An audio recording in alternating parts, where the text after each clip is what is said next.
Masechet Menachot Daf Tzadik, résumé. La Mishnah dit premièrement, tous les récipients de mesure qu'il y avait dans le Beth Amikdash, ils contenaient très juste la quantité qu'il fallait les remplir en laissant un petit peu, presque déborder le liquide qu'il fallait, ou le solide, sauf la mesure du Kohen Gadol, qui elle contenait largement ce qu'il fallait, le Issaron en question, parce qu'il devait le partager et que ça risquait de se renverser. La Gemara avait expliqué que quand on dit toutes les mesures, c'est pas vrai de dire toutes les mesures. Selon Rabbi Meir, pas toutes les mesures étaient justes. Il y en avait deux. Un Issaron qui était effectivement juste et qu'il fallait remplir, le laisser déborder pour qu'il contienne la quantité qu'il fallait. Et un deuxième Issaron qui contenait largement et qui pouvait être rempli juste et que c'était déjà suffisant pour contenir ce qu'il fallait. Simplement, ce que la Mishnah veut dire par là, c'est qu'à chaque fois qu'on mesurait, on utilisait en général le Issaron qui était très juste et donc il fallait vraiment le remplir en le laissant presque déborder. Autre halakha que dit la Mishnah ramène une machloket en ce qui concerne ce qui déborde des kelim. Donc, la Mishnah dit comme ça déjà. Tous les récipients de mesure de liquide, ce qui déborde, c'est kadosh. Mais dans les kelim de mesure de yavesh, de matière sèche, ce qui déborde, c'est pas kadosh. Pourquoi? Alors, la Gemara avait expliqué que selon Tanakama, c'est pas kadosh parce que l'extérieur du kli n'est pas kadosh du tout. Donc, ce qui déborde, qui va toucher l'extérieur du kli, ça ne devient pas kadosh. Selon Rabbi Akiva, même l'intérieur n'est pas kadosh, en ce qui concerne les matières sèches, le solide. Et selon Rabbi aussi, une troisième raison pourquoi ce qui déborde de ces kelim-là n'est pas kadosh, c'est parce que Rabbi aussi dit que effectivement, Rabbi aussi pense que l'extérieur du kli n'est pas kadosh même dans les mesures de liquide. Et pourtant, ce qui déborde dans les liquides, c'est kadosh, tandis que dans le solide, c'est pas kadosh. Pourquoi? Parce que ce qui déborde dans les liquides, c'était à un moment donné à l'intérieur du kli, donc c'était devenu kadosh. Tandis que ce qui déborde dans les matières sèches, c'était jamais c'était à l'intérieur du kli. Donc jamais c'est devenu kadosh. Pour qu'on dise que c'est kadosh même quand ça a débordé. Ici, la Gemara s'étonne, comment ça se fait que dans les liquides, je dis que puisque c'est à l'intérieur du kli, c'est kadosh, même quand ça déborde. Ça ne devrait pas être comme ça, puisqu'il n'a jamais eu l'intention de le rendre kadosh. Donc, ça ne devrait pas être kadosh. C'est comme si on disait que, si par exemple la pluie est rentrée, il a plu à l'intérieur de ses kelim. Est-ce que ça va devenir kadosh? Personne n'a eu l'intention de le rendre kadosh. Donc, ça ne devrait pas être kadosh. Donc, ici aussi, comment ça fait que quand ça déborde, je dis que c'est kadosh? La Gemara donne deux réponses. Soit effectivement c'est kadosh même sans date, même si on n'avait pas l'intention de le rendre kadosh, ce qui déborde, comme par exemple ce qui déborde, c'est quand même kadosh. Soit la deuxième réponse, c'est qu'effectivement c'est pas kadosh minatora, c'est que les chachanim qui ont dit, pour pas que les gens s'habituent à croire que même ce qui était dans un kli charet, c'est chol, c'est pas kadosh. C'est pour ça qu'on a dit que même ce qui va déborder, c'est kadosh. Et là, la Gemara s'étonne, comment ça se fait qu'en ce qui concerne le lechem apanim, on dit pas ça. On dit que un lechem apanim qui a été mis au milieu de la semaine au lieu d'être mis Shabbat sur le shulchan, sur la table du Echal, eh bien, il doit rester jusqu'au Shabbat d'après. Et là, on devrait dire que les gens vont se dire que ce qui est mis dans les clés charrettes ne devient pas passé même au-delà de son temps. Alors que la halakha est que dès que son temps est passé, c'est-à-dire à la fin de la nuit, ça devient passé. Pourquoi ici je crains pas que les gens se trompent? Et répondre à la Gemara, la différence est très simple. Le lechem apanim se trouve à l'intérieur du Echal, les gens ne savent pas vraiment ce qui se passe là-bas.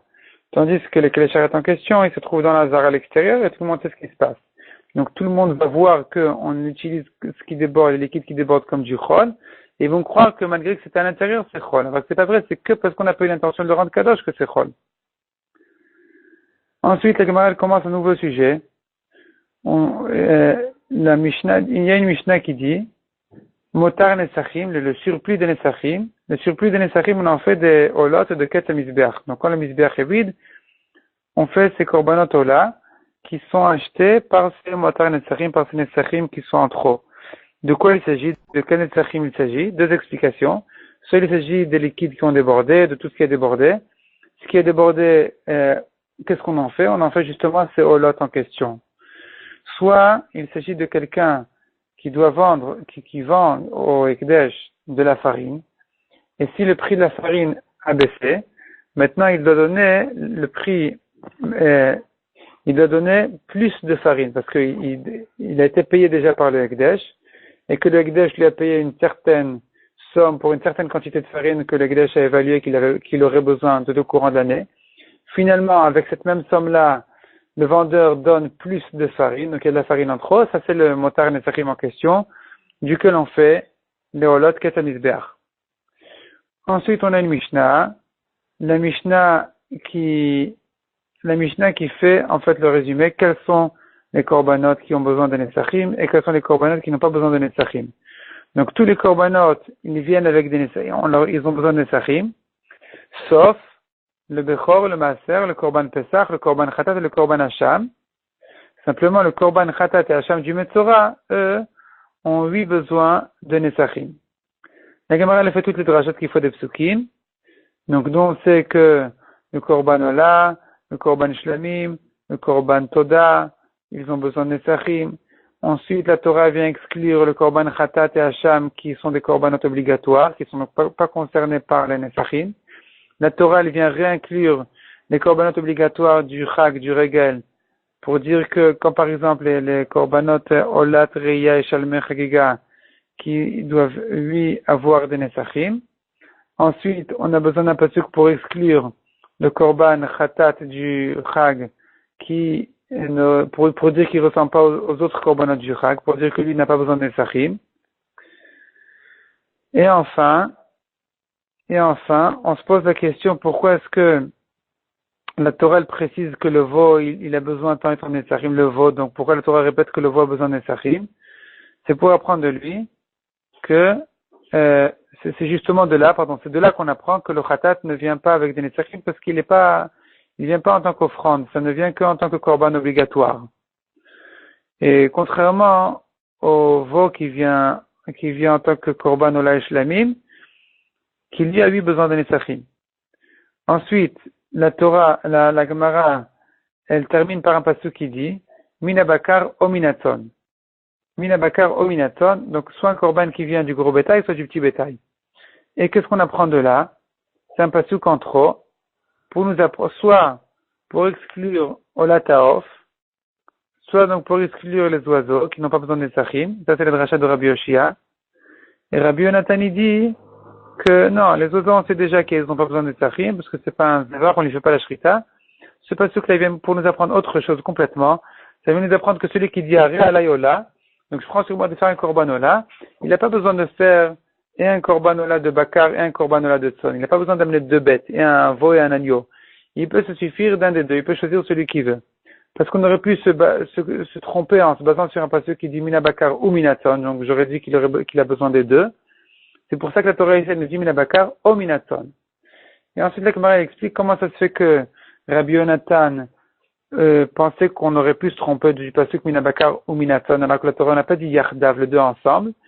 La Gemara répond pourquoi est-ce qu'ici on a quand même besoin d'un pasuk? Parce que c'est écrit ou Minaton, j'aurais cru que c'est les deux ensemble. Et ensuite, selon Rabbi Yoshia, alors qu'en général on aurait eu besoin d'un pasuk pour nous dire que ce soit l'un soit l'autre, parce que lui pense qu'il s'agit toujours de deux ensemble, malgré que la Torah ne précise pas. Ici, on n'avait pas besoin de ce pasuk. On comprend déjà tout seul qu'il suffit d'un des deux, parce que la Torah a fait deux parachiotes. On a une petite parachia qui parle du korbanola qui fait du gros bétail. Et ensuite, quelques psukim plus tard, on parle du tson. Donc déjà, on comprend de là-bas qu'il s'agit de deux korbanotes différents. Donc tu peux choisir soit l'un, soit l'autre. J'avais pas besoin d'apprendre du pasuk qui dit Minabakar o Minatson. Et donc, c'est pour ça que Rabbi Yoshia se permet d'apprendre de ce pasuk-là, que la Torah, en fait, vient exclure la Olata Off, pour dire que un korban Ola de volaille n'a pas besoin de Nesachim.